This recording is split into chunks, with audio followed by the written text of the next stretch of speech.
This week on the Chokeslam Wrestling Report, we're going to be talking about CM Punk. Is he going to sign with WWE? Because that is the rumor going around after he got fired last week with so much drama that went on last weekend.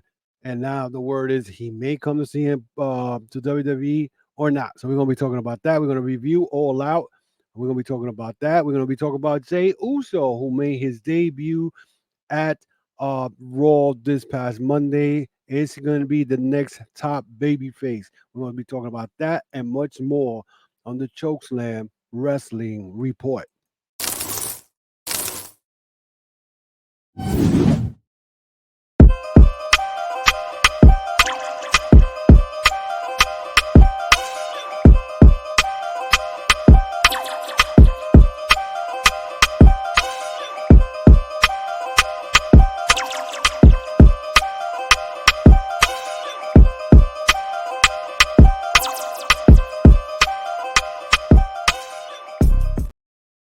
Wow, this been the craziest week that we have had in professional wrestling. And again, welcome back to another episode of the Chokeslam Wrestling Report. I'm your host, the infamous Ultimate One, and I mean, it's been a crazy, crazy week when it comes to professional wrestling. I mean, last weekend we saw CM Punk get fired by AEW, and then people went on a frenzy, if I could call that, on the internet, saying that Tony Khan stating that he feared for his life. People made joked about it. People made talk about that he was being a pussy, that this and this and that. Now, what's funny is I'm not gonna go here and say and start saying how I feel about certain things and certain uh comments people make when it comes to what's going on behind backstage. I don't know, you don't know, and any of these so-called dirt sheets don't know what really happened in the back. If CM Punk did launched at Tony Khan and he did scare this man, we don't know if he how he felt because we weren't there. Not only that, but there's reports that there were monitors knocked down and such and such. So therefore, not only Tony Khan fell for his life, but there were others around, productions, people, people who deal with the cameras, people who deal with what's going on in the show, probably feared for their life. These are wrestlers. These are guys who are much bigger than the average person and whatnot, and you don't know what to expect. Okay, now CM Punk fired CM Punk. Let's be realistic. And I seen all weekend and all week long how people are defending this man. But then again, these are the what we call tribalism. People who will go and don't see anything wrong when someone behavior or attitude or thinking is wrong. Okay. Because let me tell you something. What's funny is, and I was in the chat room on Saturday, and me and my boy Jay Santa Kid going back and forth. I mean, it's funny because I was called first of all, I was called a CM Punk hater, which funny to me because I never been a CM Punk hater until the last year. Well, what he did, okay. Now again, I don't take it personally because hey, me and Jay Santine, we're cool brothers, whatever. But when you have a discussion when it has to do with something that you know respectively, we could disagree to agree to disagree. I mean, we had another conversation this past week about Roman Reigns not defending the belt, and then I brought up about Hulk Hogan, and he didn't agree with something I said about Hulk Hogan. Same way, but see, you rarely have those type of conversations with people with the mindset of a Jay Santee or others, because everybody is in tribalism. Okay, people are gonna see whatever they want to see. They're gonna put it in their scope. They don't see nothing wrong. Okay, but let's be realistic. Okay, CM Punk cost himself everything, and then there was more reports that came in when it came to CM Punk. The craziest one was the one with the WWE. Now, I mean, we could take it for a grain of salt. I don't know. I don't think it came from Dame Meltzer, but it came from somebody else, and I think it was Fightful Select Sean Ross Sapp, which I pretty much take his take of anything that Dame Meltzer and Brian Alvarez, the Wrestling Observer, with their bullshit lies and whatnot. And they were saying that CM Punk was thinking of going back to WWE in some way, somehow. He didn't want to be back in AEW anymore. Okay. He didn't want to be back. This was before he came back. So he had all these plans. He probably wrote all this storyline or whatever. So he was already creating his own storyline. He wanted to go back to WWE. What that goes to show you that this man pretty much already wanted to get fired by AEW. He wanted to get fired. Okay. Because if you're already making storylines and creating things to the point where has nothing to do with AEW, is created for the rival company, and you're thinking you want to go back to WWE and come out on this year's past Royal Rumble, and whoever threw him out, he was going to face them at WrestleMania, goes to show you that he didn't really want to come back. Okay? He was trying to get fired. What other way you gonna put it? Why would you even be thinking about the rival company when you, first of all, hate the company who fired you on your wedding night, on your wedding day? Okay, and it leads me to believe more stuff of why I believe that WWE was pretty much uh, uh, in the right to fire CM Punk, because you don't know what he was doing then for him to get. I mean, it is an asshole move if you fire somebody on their wedding day. But why? You know what I'm saying? You don't get something unless you did something. Okay? You know what I'm saying? They say karma is a bitch. For him to come and get fired on his wedding day, you must have had done something to them in the back that they never reported. Back then, it was hard to report a lot of stuff. That therefore you did an asshole move. Maybe you didn't want to wrestle. Maybe you didn't care. You say, oh, I'm not coming back home and whatever. So they got tired of your shit. Now we go forward 7 to 8 years later, or 9 years later. Here we are today. He got fired from AEW, all because CM Punk wanted to do whatever the hell he wanted.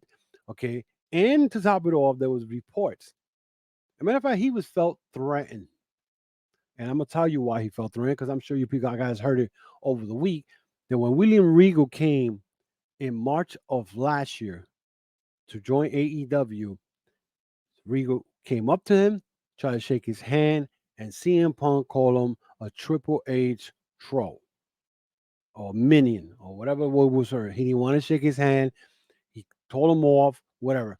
The only reason CM Punk did that was because, number one, think about it. William Regal was responsible, along with Triple H, to create NXT Gold and made it for what it was back then.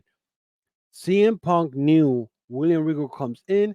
He knows how to do the storyline. He's going to get to the younger talent, what to do, what not to do. And CM Punk felt threatened. Okay. And this brings me back, to why will even WWE think of signing him? I mean, that's all you saw this week on um on the Twitter accounts, on Facebook. These fake ass dirt sheet on Facebook is the best ones. They go in there and they grab little bits and pieces of a Dave Meltzer Wrestling Observer or the Wrestle Talk, and they'll put it on Facebook and claim its own, like they are, you know, on top of, behind the scenes type of shit. Come on, stop the shit, okay? And to top it off, if you think about it, why would WWE risk it? But then again, WWE now, as of probably Tuesday, it's September 12th, Tuesday. Yes, September 12th, Tuesday. Endeavor and WWE will be merged. And the owner of Endeavor, who owns 51% of the company, if he wants CM Punk and WWE, he's going to get CM Punk WWE. And again, somebody said it, another podcast has said it. You think Triple H is not salivating of the fact that CM Punk may come to WWE, and you put him in a promo, give them the mic, an open mic, and go shoot on AEW. But then again, if they do that, okay, go to show you again. I mean, WWE is petty. I always said it, and I don't care what anybody tells me. WWE has always been petty, and they will do some shit like that just to get their fan base all worked up and whatnot. And go to social media and put false reports like the one I saw this morning talking about what is it? AEW Grand Slam is not uh you know selling tickets, false information. These people act like these researchers. Stop the bullshit. And this is the problem with the international or the internet wrestling community. People follow this one, that one, this, and it's full of shit. There's no other way to put it. It's full of shit. Okay. The fact that you have not only that, there's more reports coming in of how, especially from Dave Meltzer. Now, how many of you have not gone online and said that Dave Meltzer and the Wrestling Observer is full of shit? They are full of shit. How he's getting the scoop that the Young Bucks said that the only way they would have worked with CM Punk if he would have, in 6 months would have behaved and whatever. Oh, that's fucking school, high school. Where does he get this? And then the best one that I heard. Oh, CM Punk may come back to AEW if WWE doesn't sign him. Are you stupid? Didn't you just saw what happened? Didn't you just hear what happened? You think Tony Khan's gonna bring him back? Tony Khan's not that stupid. He put the whole fucking company in liability after his action. Okay, and you think CM Punk is gonna come back to AEW? That roster will leave if CM Punk gets back to AEW. Okay, it's just ridiculous. Dave Meltzer and the Wrestling Observer are the worst. They give people the wrong information, and then you got clowns out there who will go and follow that and put it on Facebook and give it to this tribalism of fans who don't know shit, don't do no research, you don't use no damn common sense, and then go and spread the rumor. Because that's what's been happening. All week, this is what I've been seeing. All week. No common sense. No logic. None of that stuff. Ridiculous. I mean, when is this shit gonna stop? You know what I'm saying? Like the stupidity of wrestling fans. You know what I'm saying? The things I see, and I'm gonna tell you, I call them clowns, and I'm gonna continue calling you clowns because that's what your guys are. Bunch of clowns. Okay? Don't use no common sense. You know what I'm saying? Don't use no common sense. So let's move on. Let's move on to the All Out pay-per-view, which to me personally, I felt that it was a good pay-per-view. After All In, you figure like, why in the world is Tony Khan gonna go and do All In and then All Out? And the reports about All In is another story that came from Dave Meltzer again. Dave Meltzer said that All In was supposed to be streamed by HBO Max. I don't remember HBO and Max being together that I know of. But anyway, HBO Max, and then they weren't able to stream it because they don't have the equipment. Are you stupid? Oh, I mean, I'm telling you, the stupidity of these people. And the funny thing is that they went and posted it on Facebook. I mean, stupidity of people. I'm telling you. I mean, it's kind of to a point where I just don't really care anymore of what people say. I'm just gonna watch the damn shows and enjoy the wrestling, like I did with Dynamite after All Out. But let's go to All Out. So All Out opened with the 0 hour with Hangman Page winning the over the budget battle royal with the uh, winner getting $50,000 and actually giving the money to the charity of their choice. Of course, Hangman Page won that, and he gave it to the Chicago school system because Adam Page used to be a teacher, so he pretty much gave that to the you know to the school system over there in Chicago. Hiroki Shida, William Nightingale and Sky Blue defeated Athena, Mercedes Martinez, and Diamante. Athena was not pretty much in this match, not too friendly with her partners, and pretty much that kind of cost them the match. Then the pay per view started, and we had the Ring of Honor World Tag Team Champion Adam Cole and MJF versus Dark Order, Alex Reynolds, John Silver. This was a decent match, but it was after this match what happened. As first of all, MJF is, I don't know if it's legit or not, but MJF has a injury, his neck injury. So that was the story with that. He was taken out for most of the match. Uh, the Dark Order, of course, went 2-on-1 against Adam Cole, and then MJF made the save and then winning the match. But it was on his way back to the locker room when Samoa Joe's ring entrance started playing, and we had a little flashback of NXT.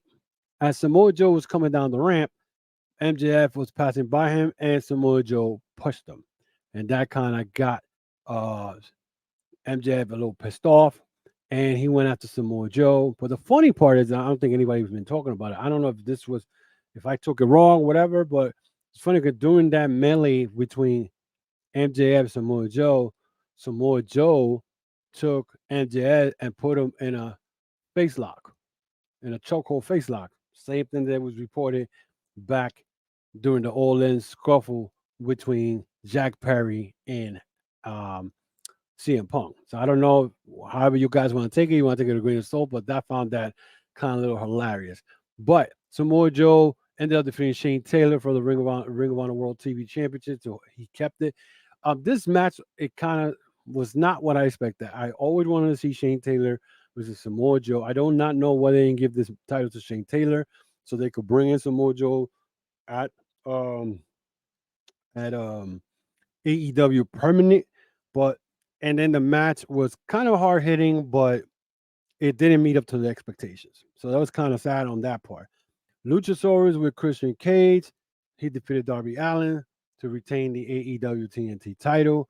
Um, Nick Wayne kind of got involved in that. I think I don't remember much of it, but Luchasaurus uh, continues to hold on to that belt. I look at one point, it looked like Darby was going to win it, but then Miro versus Powerhouse Hobbs was one of my favorite matches. These two big powerhouse were going at it. Miro ended up defeating Powerhouse Hobbs. Um, the part that I found it kind of surprising was that Powerhouse Hobbs wanted to shake Miro's hand, but then pretty much you saw it coming with Powerhouse Hobbs clothesline Miro, and then out of nowhere, the CJ, who formerly known as Lana, um, showed up with a chair, hit Powerhouse Hobbs with the chair after he was on top of Miro attacking him. And then Miro was on the floor, but CJ kind of distracted Powerhouse Hobbs. Miro grabbed the chair, hit Powerhouse Hobbs in the back with the chair, then slapped him in the head with the chair, but then kind of walked away from CJ and left her in the middle of the ring. The TBS title match between the women's Chris Stanley, the champion, versus Ruby Soho, it was pretty good.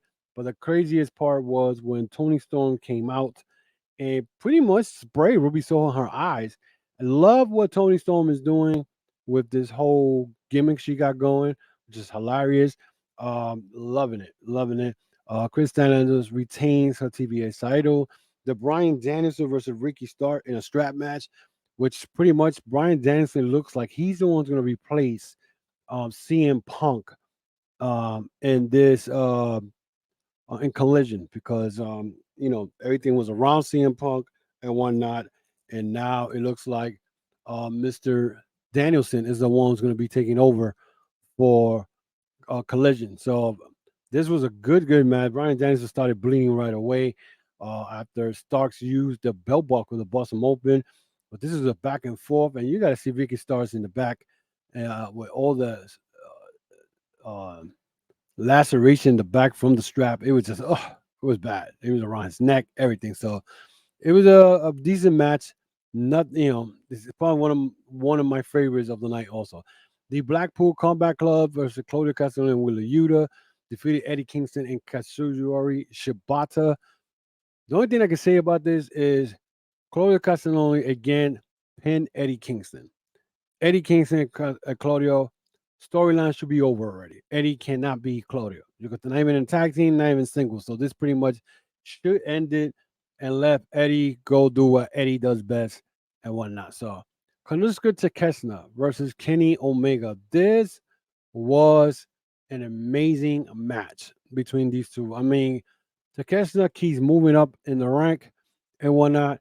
And I think the more I see him, the more better he's getting. Him and Kenny took it to the next level. I think that's probably the best match of the night for me. That's my opinion.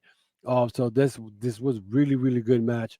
But again, Kenny Omega loses again, which has just been like I think his third straight match or fourth straight match he has lose.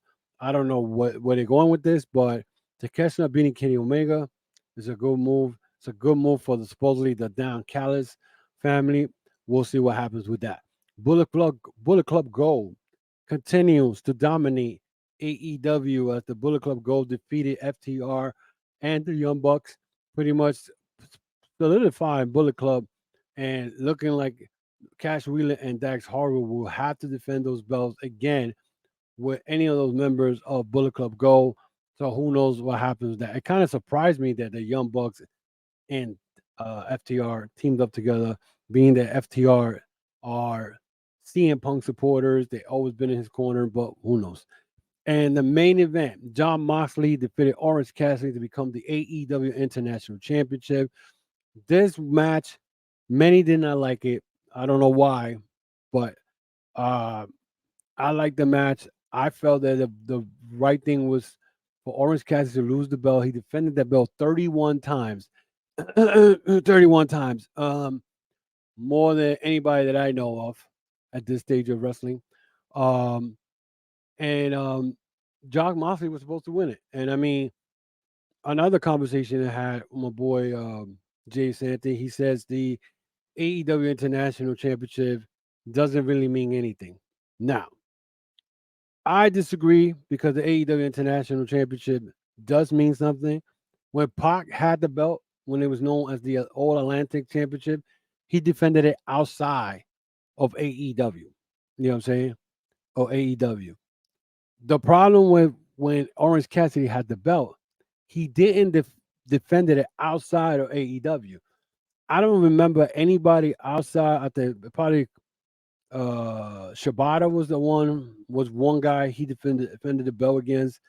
I can't remember anybody outside of I think he defended it against Kushida. I I could be wrong. I think he defended it against Kushida and defended it. So guys had to come from Japan to AEW when what AEW should be doing is having the international champion defend that belt outside of AEW and whatnot. But with John Moxley having this belt, this pretty much solidifies the AEW as an international championship because you know for a fact he's gonna go take that belt to New Japan. He's gonna go take it to Red Pro, to places like that to defend the belt.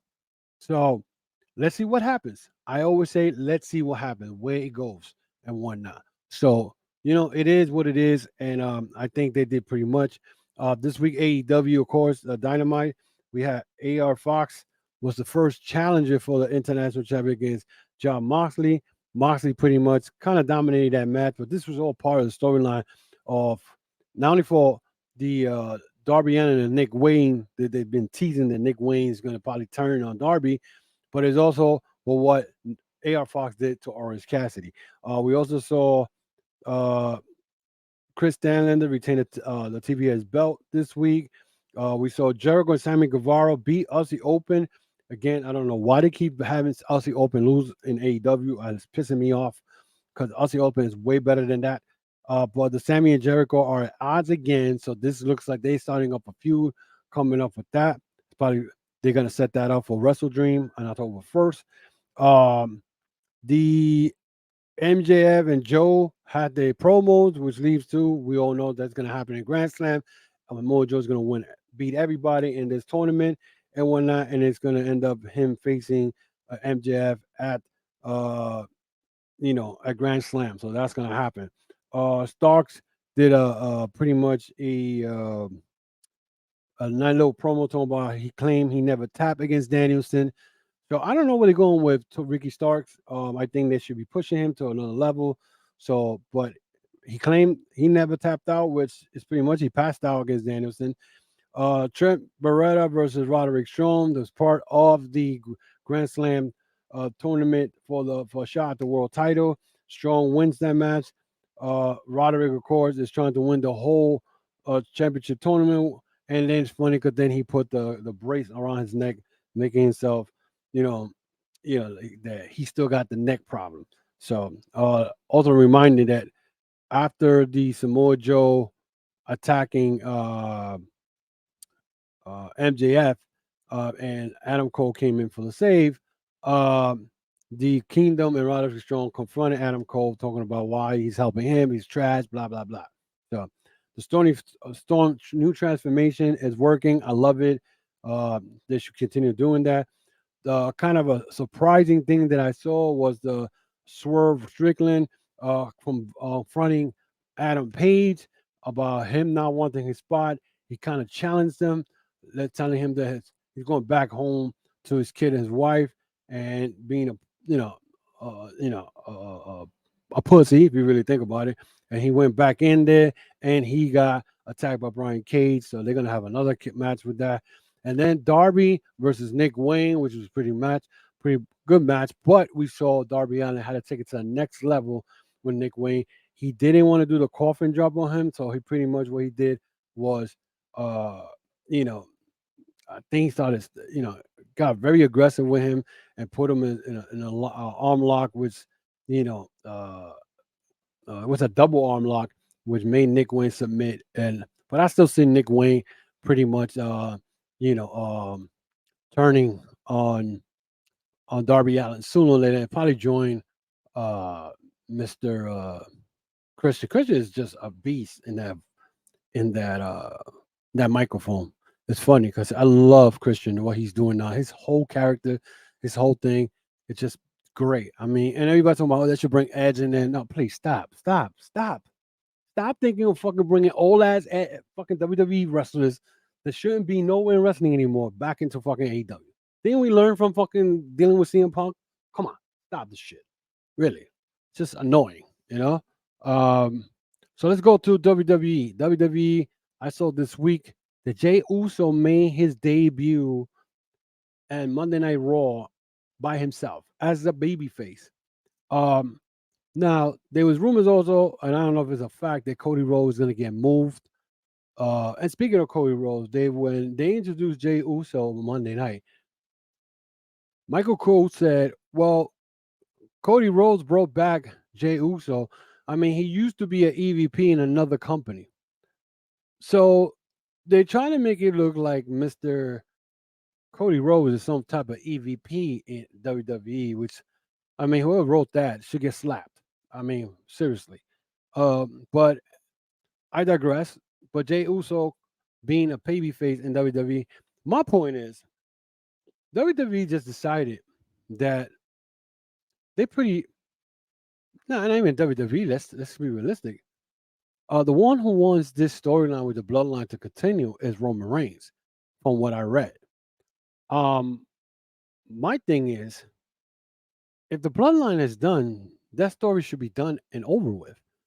But they keep talking about the bloodline because then yesterday they had Jimmy approaching Paul Heyman and having Jimmy wanting to go back with the bloodline. So if that's the case, then Jey Uso is on his own in WWE Raw.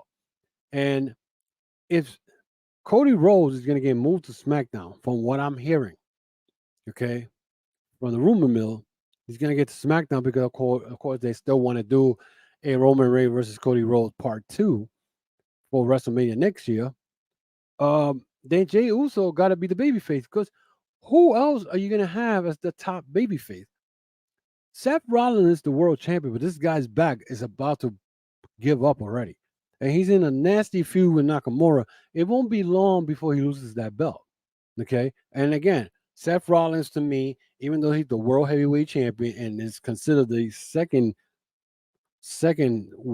title in WWE, I think he's doing more with that WWE belt, World Heavyweight Championship that Roman Reigns is right now. Roman Reigns has not defended the belt again in over a month. We on that bullshit again.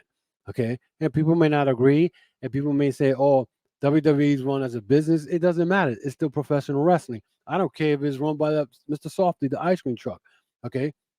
The bottom line, he has to defend the belt. Okay. And to me, when you have your world champion not defending the belt, shows me that you lazy. You lazy and you're doing what?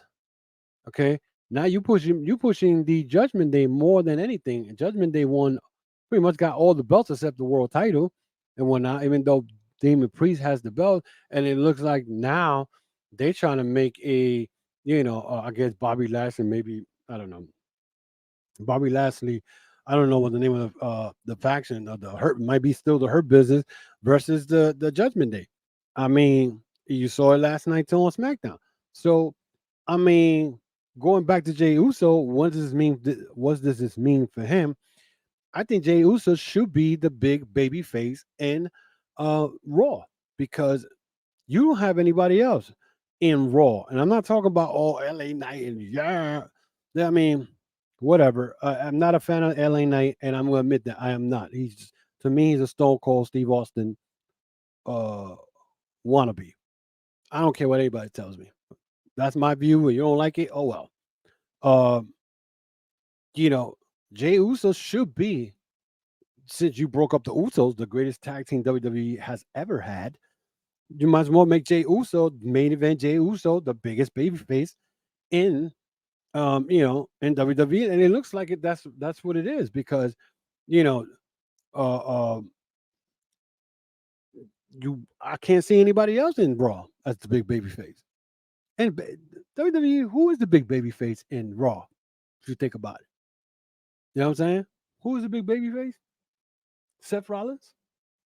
I mean, Seth Rollins, like I said, I give him the respect, whatever. I hate the freaking song that everybody has to be singing along. I don't know who comes up with this shit.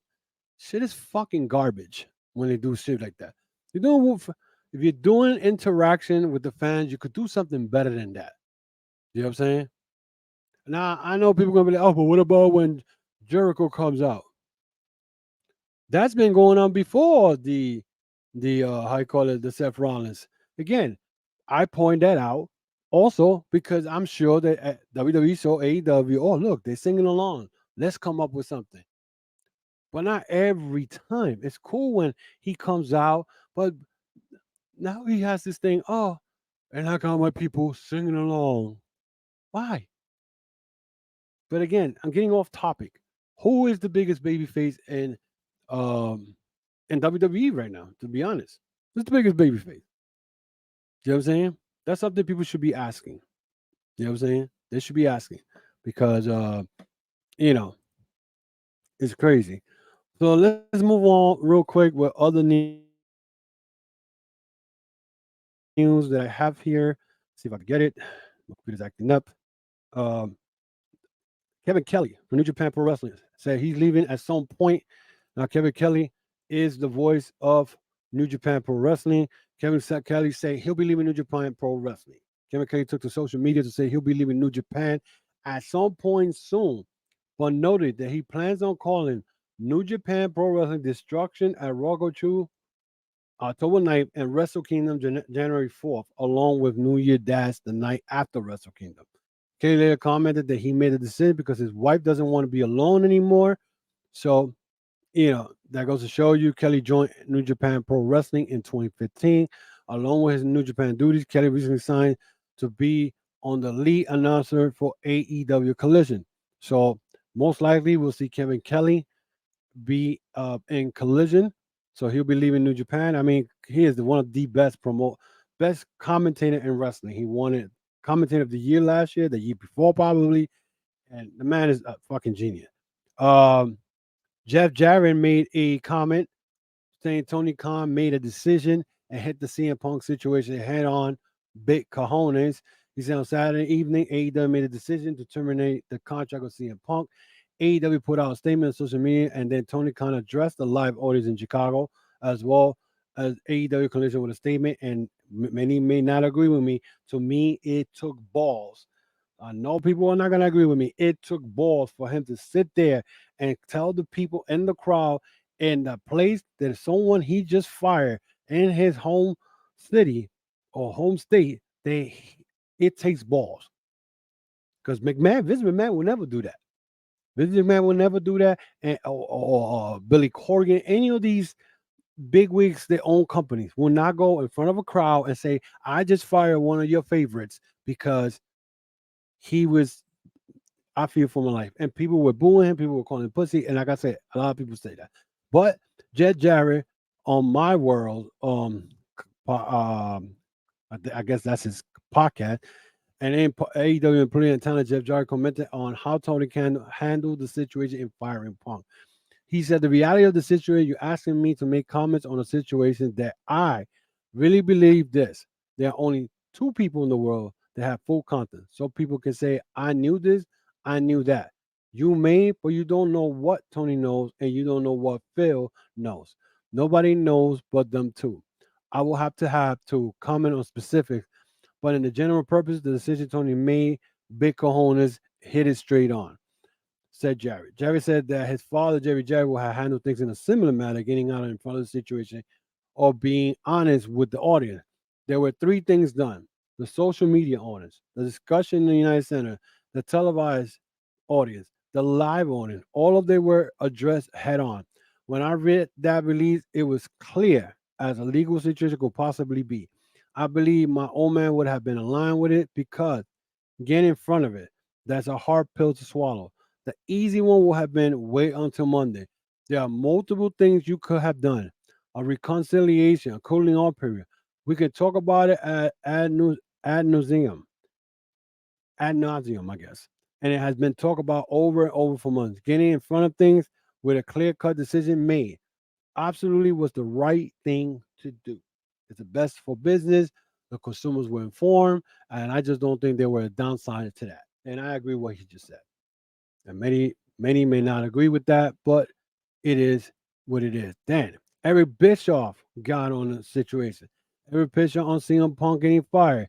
AEW has an opportunity to move forward with a clean slate. And I agree with that. He said, if I'm Tony right now, I am convincing myself. If I'm not already convinced that this is an opportunity to start off with an entire clean slate. Yes, it is going to be a little uncomfortable, but damn, it's also a great opportunity. The last 6 or 12 months of AEW has not been great, and that's true. It has in terms of Wembley and maybe one or two other things, but their television ratings are not great. They've been very flat, if not deteriorating. Their house shows business is trailing off. Anytime they repeat a market is getting a little ugly. These are things that can all be addressed and fixed, but if not, you're constantly inhaling bad air. Just wipe this clean, chalk it up as a learning experience. I said this before. It's one of the reasons I have empathy for Tony is because he's learning on the job, just like I did. That is not fun. Part of it are fun, but there's a lot of parts of it are not fun, but it's part of the process. This is an opportunity for clean air. It's true. It's a learning experience for Tony Khan. Stop going after all these wrestlers that you feel that you could bring in to the company. It's not a good look. Okay? Not everybody wants to work. You think about it. Guys that probably get let go by AEW, by WWE, who probably with mid card wrestlers will come to AEW and say, well, I was in WWE. I should be a superstar. I should be the top guy. And some of them have that attitude. Now, don't get me wrong. I'm not saying CM Punk had that attitude, but CM Punk was for himself. He wasn't for the company. No time he was for the company. When Hangman Page was the world champion, he was already in Tony Khan's ear. When Steven Regal came in, he felt threatened. So what that shows you, he came back, but he already had made up his mind. He hated AEW. He said it after the whole Jack Perry thing. He hated AEW. He already had planned. He already had made a storyline on how to go back to WWE. What that tells you, this is the same man that applauded Mercedes Moné and Trinity for leaving WWE. This guy, he has issues. New Japan announced dates for New Japan World Tag League. The World Tag League will be uh, November 20th to December 10th in Kumakoto, or I'm sorry, Kumamoto, in Japan. So that's the tag league, World Tag League. I see that once in a while, but it has a tag team has to be in there for me to really check that out because it hasn't been crazy. New Japan announces its first two matches for New Japan Strong Fighting Spirits Unleashed, and that will be October 28th.